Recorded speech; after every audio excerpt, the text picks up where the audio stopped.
Cities have a very important role to play in the fight against climate change. First, they are big contributors to greenhouse gas emissions. About 70% of the emissions can be tracked down to cities. So they have an important role to play, and they can also act. On the mitigation side, they can act on different sectors like buildings or mobility, but much more importantly is through urban planning to have an integrated low emission strategy for cities, so that they integrate climate change action into their planning. We have worked with about cities in about 20 countries, and other organizations are also working with cities. There are some very important networks that have worked with cities, and you can clearly see that this movement is growing. In Paris today there were, for instance, 90 side events related to cities, which is an exponential growth from 5 years ago. So cities are in the focus. Cities can act, but they cannot act alone.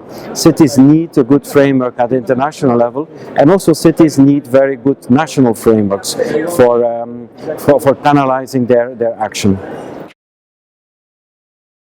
Cities that have done very good job in both adaptation and in mitigation. Some cities are projecting zero emissions by 2025 or beyond, but these are mostly small cities. Larger cities that have done very good plans are, for instance, Chicago, Hamburg in the north, but also in terms of low emissions, cities like Bogor in Indonesia and Recife in Brazil have done excellent work.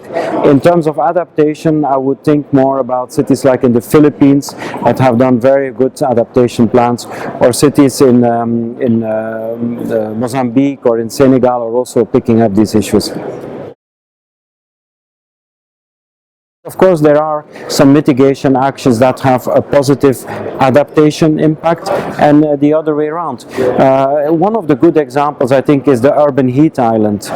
Urban heat island is a phenomenon that requires adaptation, but it can also, in the way you respond to it, you can also get mitigation gains. There was a survey in Asia that showed that only 3% of Asian cities already had climate action plans. So there's a lot of work to be done. And we would favor an approach that is not so much adding on an additional plan.